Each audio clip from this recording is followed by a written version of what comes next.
Yes,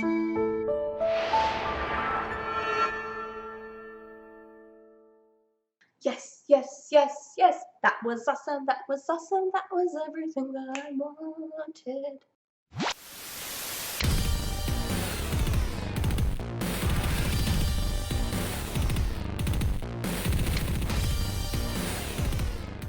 Hello, hello, it's the Curious Low back with another video, and today we are going to be discussing the season finale of iZombie. And unfortunately, this is a couple days late because I didn't even get a chance to watch the finale until yesterday morning before work, and now I'm making this video today in the morning before work because I have a job and bleh. Alright, so the season finale, wow, that just turned a lot of just everything about iZombie and the Seattle within the iZombie world on its head.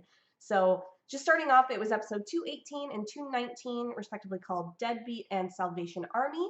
I thought both episodes were really strong. I think as a finale, the last episode was fantastic and did everything that you could want from a finale. It kind of did away with the old big bad. It brought us a new big bad, which still connects to the old big bad. I'm getting ahead of myself though. So during the first episode, we had a lot of setup. It's kind of stereotypical for kind of the second to last episode to do a lot of setup. They were doing a little bit of that last week as well, but I think this episode did a little bit better in that it was more intriguing and like, okay, we're getting things rolling, trying to figure out everything that's going on with poor Major. I mean, my gosh, he really went through the ringer during that episode. And just being so close to freedom with that milkshake, like within his grasp. Ah, poor Major. That's okay. Obviously, he was able to get out and get some brains when he needed them. And then him and Liv turned into like the Wonder Twins of killing things, which was lovely to see them kind of working together and getting through it. And I love that CW didn't go their normal route of, ooh, he finds out that he had one of, a guy that Liv was seeing, better not tell her where he is, or, something like that, something petty, because make fun of CW. I love all their shows. Who am I kidding? But still, it is annoying when stuff like that happens, and I'm glad that they didn't go that route with there, but we will get to love triangles later. So that was fantastic to see.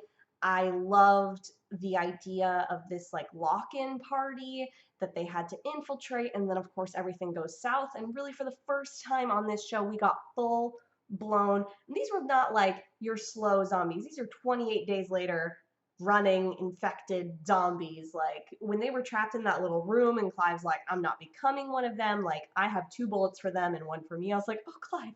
And speaking of Clive, he knows now, finally. Just again, just so many things happened in this episode that I have been waiting for, I feel like, since episode 1 of this show.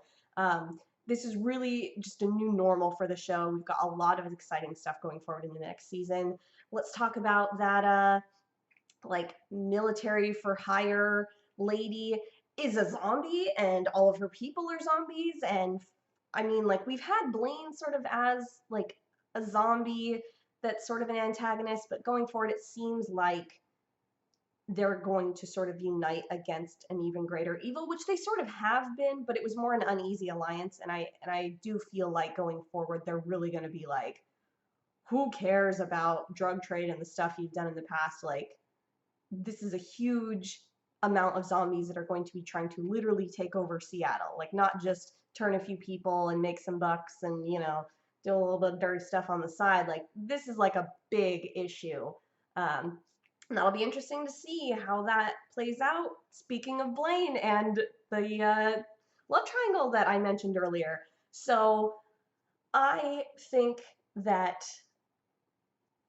so far, iZombie has not led me astray for the most part. There have been little things here and there. I'm so glad that Mr. Max Rager and Redhead from Hell are gone and dead. I really did not like either of their characters, and not just in a they are bad people sort of way. They are just not my favorite. But besides that, for the most part, I really liked the show, and I'm a little scared just because it is a CW show. And again, I love CW shows. Like, I look the other way. I watch Supernatural. I watch Vampire Diaries. Like, there's a lot of love triangles in that, and sometimes they're very fun and whatever, but they aren't always the best storytelling mechanism, and you sort of have to look the other way on them. And I'm not looking forward to what I think is about to happen between Peyton, Ravi, and Blaine.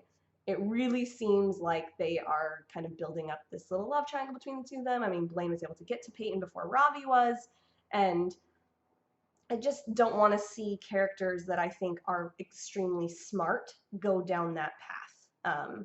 I like the way that the sort of love triangle-ish was happening between Liv and Major and Drake, and how Major was able to be kind of mature about it, and Liv was able to be mature about it, and they were still kind of friends and moving on. But I just from the way that they had Ravi come in and find Blaine embracing Peyton, and oh, he's so sad now. It just seems like such a that's what they're setting it up for, and I would really love not to see that.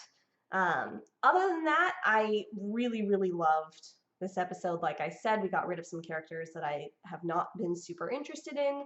I was interested in them a little bit more at the end, just because of what was happening with the daughter being turned into a zombie and kind of that dynamic between the two of them. But for the most part, I never really cared that much about them. So I'm excited to see what's going on with this whole new zombie world order, and they're turning Seattle into the zombie homeland, and it's a new normal, like I already said, for Liv and the gang, and it seems like they're all going to be on a more united front, with Clive being in the know and what seems like Blaine being within their group as well. It's going to really be like Team Liv versus Team whatever these guys were. I forget her name. Was it Vivian? I think it was Vivian. But yeah, so let me know what you guys thought of the season finale and the Rob Thomas jokes, which were hilarious. Let me know what you guys think going forward. Are you excited for the love triangle? I mean, like, I certainly don't want to say that love triangles can't move stories forward. So please prove me wrong. Let's talk about it down in the comments, and I will see you guys for more iZombie next year, and next week for a little bit more Fear the Walking Dead. Bye.